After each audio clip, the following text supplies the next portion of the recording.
Olá, começamos hoje Inovação ao Quadrado, novo programa aqui do Canal Tech. Eu, Igor Lopes, aqui de São Paulo, Reinaldo Norman, lá de São Francisco, nos Estados Unidos. Toda semana a gente vai debater alguns temas relacionados à inovação que estão acontecendo aí no mundo. Bom, para quem não conhece, Reinaldo Norman é empreendedor, vive há 6 anos no Vale do Silício, já fundou 6 empresas entre Brasil, Estados Unidos e China e hoje está aqui com a gente para poder conversar sobre esse assunto. Vamos lá então para a primeira notícia, Reinaldo? Vamos lá, obrigado pessoal, vamos começar. Bom, então vamos lá para a primeira notícia. Na semana passada, vocês viram, estão vendo aí agora inclusive um vídeo de um drone que tem uma arma acoplada nele. Muita gente discutiu a veracidade desse vídeo, parece que ele é realmente verdadeiro, mas de qualquer forma a ideia está aí, ó, não é impossível de se fazer, colocar uma arma no drone e de repente o drone poder ir a qualquer lugar e fazer muito estrago por aí, né? De qualquer forma, a gente está falando desse vídeo, mas já existe uma outra notícia também dessa semana, né, Reinaldo? Lá da Coreia do Sul, a tecnologia de robôs assassinos, é isso mesmo? O nome assusta e é para assustar mesmo. Na verdade são armas autônomas, ou seja, que podem matar sem interferência humana. Na fronteira entre a Coreia do Norte e a Coreia do Sul, que é a zona mais militarizada do mundo, existem umas metralhadoras com câmeras, com infravermelho e tudo mais, que conseguem identificar alvos e locar nesses alvos exatamente igual ao Terminator e disparar automaticamente. Entretanto, o fabricante, a pedido dos militares, ele colocou uma nova forma que ele precisa de autorização de um humano, uma senha, para poder atirar. Então, isso não é mais o futuro, isso é o presente, já existe e há um temor de vários cientistas, entre eles Elon Musk, Stephen Hawking e empreendedores também, com a inteligência artificial aplicada a armas, né? Para a gente não ter exatamente armas que matam sozinho. E isso é um negócio que está em voga agora. Recentemente assinaram uma carta, todos esses cientistas, etc., falando que eles temem a proliferação de armas autônomas, né? Ou de robôs assassinos, no jargão popular. Tem que tomar cuidado aí para o futuro, talvez não ser muito inteligente, né? Exatamente. Essa pode ser nossa última invenção. Então, o pessoal está bastante preocupado porque essas armas elas não estão a décadas de distância, elas estão a 1 ou 2 ou 3 anos de distância. Inclusive, algumas delas, como eu falei, mais simples já existem em produção comercial, tá? E elas só não são totalmente autônomas porque se decidiu, sabiamente, por deixar a cargo de um humano antes de atirar. Então, há uma preocupação, inclusive, com drones, né? Tipo um drone como esse aqui, que é um drone vendido por $1000, né? Que é um quadricóptero com armas, ou biológicas, ou químicas, ou inclusive armas de fogo.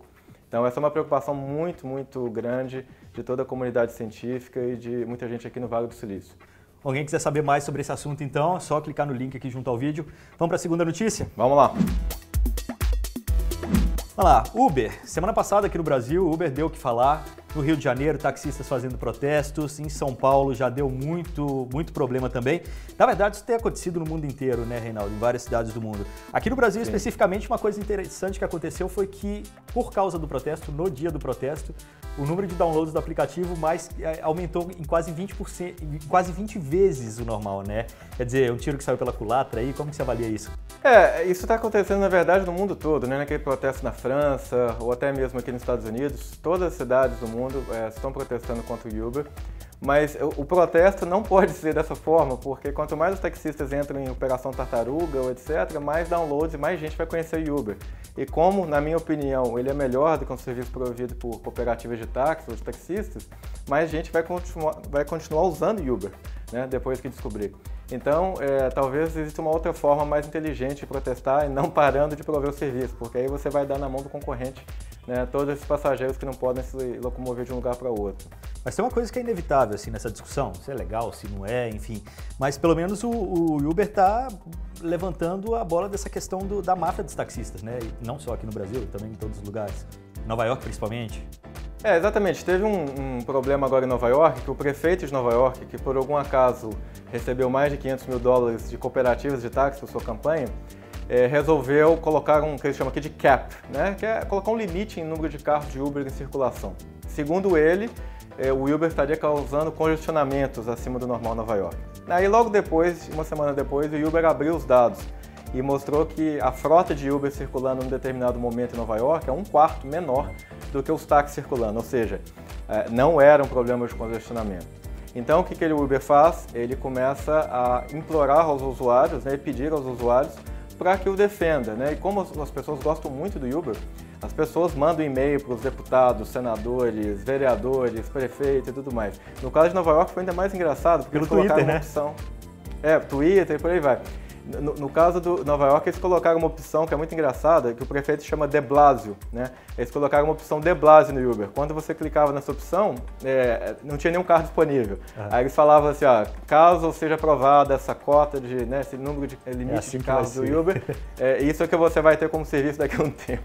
Então o prefeito foi inundado de pedidos de pessoas comuns dizendo para não proibir o Uber. Então eles estão fazendo essa estratégia no mundo todo, é uma estratégia muito inteligente. Eles usam as pessoas para pressionar os políticos e aí sim legalizar o serviço, como aqui já é, por exemplo, em São Francisco. Aliás, pois é, aqui no Brasil o Uber é recente, não tem nenhum ano, e as pessoas ficam se perguntando essa questão da regulamentação também. Até que ponto é legal a gente ter o Uber e será que um dia a gente também vai ficar refém do Uber por ser um serviço único, um serviço que vai monopolizar esse mercado, enfim. Aí nos Estados Unidos ele já existe há 5 anos, né? Como é que tá o Uber aí hoje? Essa discussão já passou, já é passado ou não? Praticamente já é passado. Aqui em São Francisco, onde começou o Uber, no final de 2009, início de 2010, houve toda essa polêmica, toda essa briga, taxistas, até o ano passado mesmo, taxistas protestando na prefeitura e por aí vai. Mas aqui já é muito comum, por exemplo, eu vendi meu carro por conta do Uber, porque não vale a pena. Em São Francisco, cada lugar que você vai, igual São Paulo, você gasta 10, 20 dólares de estacionamento. E aqui tem Uber em 2 minutos da sua casa. Então, os preços estão muito baratos. Aqui também tem uma opção que chama Uber Pool, que é mais polêmica ainda, que você divide o carro, é como se fosse uma van, né, aquelas vans que tinham no Rio, legalizadas. Mas respondendo a sua pergunta, eu acho que tem que haver sim uma fiscalização. Toda empresa que fica muito grande, muito sozinha, está aí, ela realmente pode, depois de um tempo, não se tornar, vamos dizer, um serviço de qualidade. Mas não pode frear a inovação também. Exato. Então, eu acho que o tipo de regulamentação que tem que ter nesse caso do Uber é alguma coisa que não freia a inovação, mas que dê opção, que os consumidores querem isso. Ninguém mais aguenta o monopólio dos táxis, porque o serviço é ruim. Então vamos para a terceira notícia, Hacking Cars, carros hackeados. Parece notícia do futuro, mas já é presente, né? A Chrysler fez um recall agora de 1.400.000 carros, porque eles podiam ser invadidos por hackers. Mas de que maneira? Os carros já estão tão autônomos assim, tão conectados assim, Reinaldo? Então, isso é super interessante, me pegou de surpresa. Na verdade é o seguinte, o carro já há mais de uma década, ele tem aquele conector, né, debaixo do painel que você na concessionária consegue avaliar tudo do carro, né? Tem uma porta de diagnóstico que eles chamam. E o que acontece é o seguinte, nos últimos anos os carros estão conectados na internet. Então você pode ver mapas, você pode fazer uma série de coisas. Os hackers conseguiram uma forma de, através da conexão de celular do carro, você entrar nesse sistema de diagnóstico do carro e conseguir assumir o controle de partes do carro. Você pode, por exemplo, ligar o ar-condicionado, desligar o ar-condicionado. Você pode frear, acelerar, inclusive virar o volante à distância. Porque tudo hoje é eletrônico, né? Não existe mais cabo no volante ou no acelerador. É tudo o que a gente chama drive-by-wire, né? Que é sem fio. Na verdade é by-wire, mas é sem fio. Então, isso é muito interessante e muito assustador porque eles fizeram um teste, né? A revista Wired publicou a reportagem. Os caras estavam na casa deles, os hackers, né? A 200 ou 500 quilômetros de distância e conseguiram interceptar o carro e parar o carro numa rodovia, tá? Com um repórter dentro. Então, tudo isso foi documentado e eles estavam trabalhando em conjunto com a Chrysler, com a Fiat Chrysler, né? Que a Fiat comprou a Chrysler. E eles estavam assumindo que eram mais ou menos 500.000 carros em perigo com essa falha. Foi e na verdade 3 vezes a gente viu, a gente viu agora com o recall que foi 1,4 milhão de carros. Então é algo assim muito assustador. E o mais assustador é o seguinte: para resolver esse problema, as montadoras ainda estão no passado. Você tem que levar o carro na concessionária. Você tem que levar o carro na concessionária. O mecânico ou o cara que mexe com eletrônica vai pegar um USB drive que é enviado pelo fabricante e fazer um update do seu carro. Tá? A Tesla já faz isso wireless, né? Exato, quer dizer, ela já está over muito the à air, frente. Né? Exato, e isso é muito interessante, por exemplo, a Tesla você acorda de manhã e ele vai te falar assim, tem um novo update para o seu carro. Você vai no celular ou na internet, dá 2 cliques e o seu carro é updateado, atualizado automaticamente. Então, isso é muito interessante porque o carro não é mais um carro mecânico, está virando um computador. E com isso, companhias como Google, como a Tesla, que são companhias daqui do Silicon Valley, têm uma vantagem enorme em relação aos fabricantes tradicionais. Antigamente era montar chapa de aço, fazer né, e ter uma linha de produção. Agora a tecnologia como core business da indústria automotiva também, né? Exato. E na minha visão, isso vai levar a uma revolução. Eu acho que os fabricantes tradicionais estão muito despreparados e eles vão perder nos próximos 20 anos o mercado para esses novos entrantes, né, como a Tesla, Google e até mesmo a Apple, que estão dizendo por aí que vai fazer seu próprio carro autônomo e elétrico. Mais uma notícia para finalizar, falando de tecnologia por bem agora, implantes biônicos, né, estão fazendo com que problemas de saúde sejam resolvidos com a ajuda de computadores. No caso, a notícia que a gente está comentando agora é sobre um implante biônico nos olhos para corrigir degeneração macular, que é uma doença que afeta muitos idosos, né, e causa uma perda da visão dos idosos. É uma forma de cegueira progressiva. Mas já existe esse implante biônico que é inclusive aprovado pela FDA e já está à venda. De novo, falando de realidade, né? Algo que parece papo do futuro.